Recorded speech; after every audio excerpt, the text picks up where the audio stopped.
সাজানোটা ভালো হয়েছে মিষ্টি। মিষ্টি একদম মেরি ক্রিসমাসের মতন প্যান্ট জামা পরে শুয়েছে। জামাটা রেড হলে আরো ভালো হতো, তবে পরবে, বিকাল বেলায় পরবে। এটা মাম্মা আজকে স্যান্টা আসবে, তো আমরা স্যান্টা সাজবো।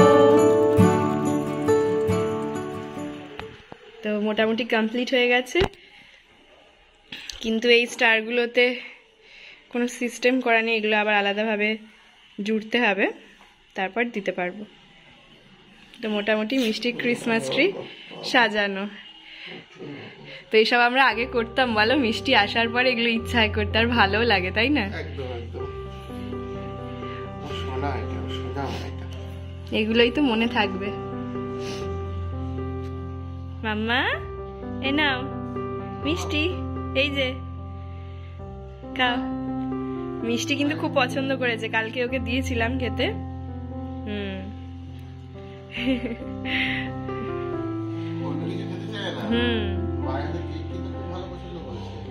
খেয়ে দেখো কেমন হয়েছে। আমার ভালো হয়েছে। আচ্ছা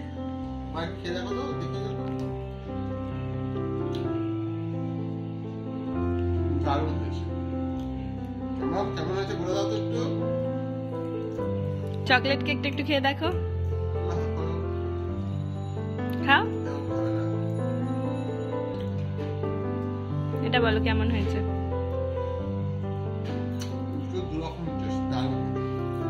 বানিয়ে সবাইকে খাওয়াতে কিন্তু খুব ভালো লাগে, আর স্পেশালি একটু স্টোর করে রাখতে বেশ মাঝে মধ্যে খাওয়া যায়।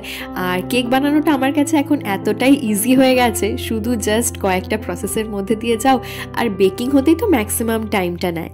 তো সেই জন্য এখানে আমি ফাটাফাট সমস্ত কাজগুলো করে নিচ্ছি, কারণ এটা আমার একটা আবার এক্সট্রা কাজ সব কিছুর মাঝে। তো এখানে আমি চিনি দিয়েছি ডিম, আর তার সাথে এখানে আমি প্রথমে যেহেতু চকলেট কেকটা তৈরি করছি, আগে না আমি ভাবতাম যখন চকলেট কেক খেতাম যে কিভাবে চকলেট কেকগুলো বানানো হয়, যে ক্যাডবেরি ডেয়ারি মিল্ক দিয়ে নাকি অন্য কোনো চকলেট দিয়ে বানানো হয়। তারপর একদিন হাজব্যান্ডকে বললাম যে কোকো পাউডার নিয়ে আসার জন্য, তো তারপর থেকেই কোকো পাউডার দিয়ে বানায়, এবং নো ডাউট টেস্টটা এত দারুণ আসে যে কি বলবো।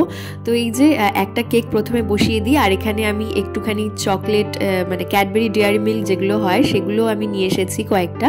তো তার মধ্যে থেকে একটাই দেবো ভাবলাম, এছাড়া চকো চিপসও দেওয়া যেতে পারে। আমার মনে হয় চকো চিপসের থেকে ক্যাডবেরি ডেয়ারি মিল্কের টেস্টটা বেশি ভালো। এর আগের বার চকো চিপস আনা ছিল, খুব একটা টেস্টটা ভালো লাগেনি, অতিরিক্ত যেন মিষ্টি হয় আর ফ্লেভারটা অতটা ভালো না। তো সেজন্য ক্যাডবেরি ডেয়ারি মিল্ক আমি একটু চপড করে অ্যাড করে দিলাম। তো এর মধ্যে ড্রাই ফ্রুটসও আমি দিয়েছি, আমি কাজু বাদাম দিয়েছি, পরে একটুখানি আখরোট আর আমন্ড বাদাম অ্যাড করব। তো এই যে চকলেট ড্রাই ফ্রুটস কেকটা বসানো হয়ে গেল, এরপর বানাবো ভ্যানিলা ড্রাই ফ্রুটস কেক। ভ্যানিলার জন্য আমি এসেন্স ব্যবহার করব, ভ্যানিলা এসেন্স। তো ওইটাও কিন্তু খুব ভালো হয় খেতে, একটু বাটার দেবো আর একটু ভ্যানিলা এসেন্স দেবো। ওই কেকটা ওদিকে বেক হতে হতে এখানে আরও একটা কেকের প্রিপারেশন আমি করে নেব। তো এখানে একটু আমন্ড আর একটু আখরোট বাদাম, এই কেকটা হালকা বেক হওয়ার পরে এর ওপর থেকে ছড়িয়ে দিয়েছি, যাতে এর ওপরে মানে একটু ড্রাই ফ্রুটসগুলো থাকে এবং তার সাথে সাথে একটুখানি ভিতর দিকেও চলে যায়, তাহলে যখন খাবে একটু বেশ ক্রাঞ্চ মুখে পড়বে এবং খুব ভালো লাগবে। তো এখানে চকলেট কেকটা আমার হয়ে গেছে, এটা কেটে আমি স্টোর করে রাখছি, আর কিছুটা এখন আমরা টেস্ট করব। আর ওই কেকটা বেক হতে থাকুক, তারপর ওটা হয়ে গেলে ওটাও স্টোর করে রাখবো নেক্সট দিনের জন্য। আজকের ভিডিওতে কিন্তু অনেক কিছু রয়েছে, তো লাস্ট অবধি আপনাদেরকে দেখার অনুরোধ রাখবো ভিডিওটা। তো এই যে কেকটা তৈরি হয়ে গেল, আর নো ডাউট ভীষণ টেস্টি হয়েছিল। আজকের পুরো ভিডিওটা জুড়েই ম্যাক্সিমামটাই সেলিব্রেশন। এক হচ্ছে 25 ডিসেম্বরের সেলিব্রেশন, এবং তার সাথে সাথে আরও একটা সেলিব্রেশন রয়েছে। এই কেকটাও সুন্দরভাবে বেকড হয়ে গেছে। তাহলে চলুন দেখতে থাকুন ভিডিওটা, আশা করছি আপনাদের ভালো লাগবে।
সকালের খাবার থেকে সোজা চলে এলাম দুপুরের খাবারে। মিষ্টিকে আজকে দুপুরের খাবারে দিচ্ছি ভাত, তার সাথে রয়েছে গাজর সেদ্ধ, আলু সেদ্ধ এবং ডিম সেদ্ধ এবং অবশ্যই তার সাথে বাটার।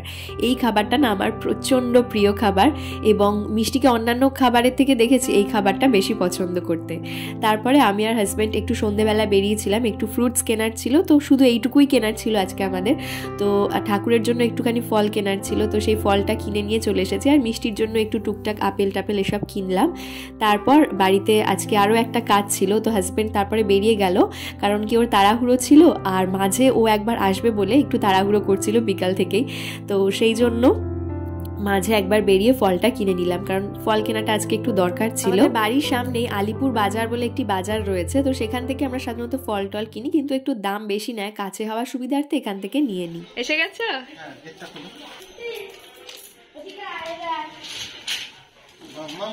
কেমন বানিয়েছে?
আজকে আমার এই স্পেশাল ডেটায় যাদেরকে পাশে পেলাম প্রত্যেকেই আমার প্রিয় মানুষ। তবে আরও অনেক প্রিয় মানুষ এরকম রয়েছে যাদেরকে পাশে রাখতে পারলাম না। আবার এমন অনেক প্রিয় মানুষও আছে যাদেরকে পাশে রাখা আর সম্ভব নয়, আর কখনো সম্ভব হবে না। আমার এই আজকের দিনটা দেখে তাদেরও খুব খুশি হওয়ার কথা, হয়তো কোথা থেকে দেখছে। আজকের দিনে আরও কয়েকটা কথা না বললে নয়, যেরকম আজকের এই ব্লগ চ্যানেলটা শুরু করেছিলাম মমের কথাতেই। মমই প্রথম আইডিয়া দিয়েছিল। এছাড়াও যখনই কোনো নেগেটিভ কমেন্ট আসে তখন দিদি খুব মনের জোর দেয় যে এই নেগেটিভ কমেন্টগুলোতে পাত্তা দিস না। মমও ভীষণ মনের জোর দেয়, আর হাজব্যান্ড তো সবসময় পাশে রয়েছে। যে আমাদের বাড়ির 3 জন ছোট সদস্য, ওরাও কিন্তু আমার ভীষণ শুভাকাঙ্ক্ষী।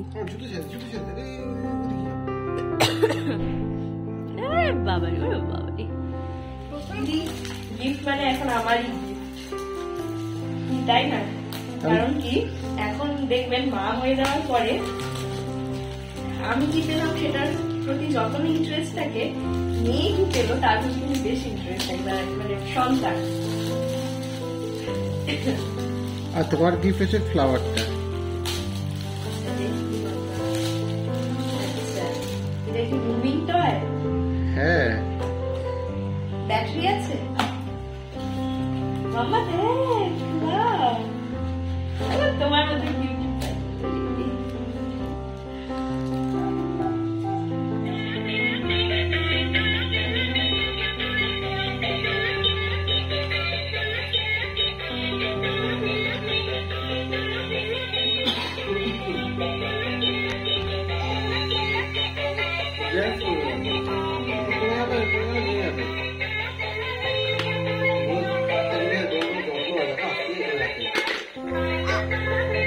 আজকের ভিডিওটা দেখতে দেখতে যারা একদম শেষ অবধি চলে এলেন, আশা রাখবো ভিডিওটা হয়তো তাদের একটু হলেও ভালো লেগেছে। যদি ভালো লেগে থাকে তাহলে চ্যানেলটা সাবস্ক্রাইব করে দেবেন। কেমন লাগলো অবশ্যই কমেন্ট সেকশনে জানাবেন। আর আপনার করা একটা লাইক আমাকে নেক্সট ভিডিও বানাতে অনেক অনেক বেশি মোটিভেট করবে। তাহলে আজকের ভিডিওটা এখানেই শেষ করছি। ফিরবো নতুন ভিডিও নিয়ে। ভালো থাকবেন, সুস্থ থাকবেন। ধন্যবাদ।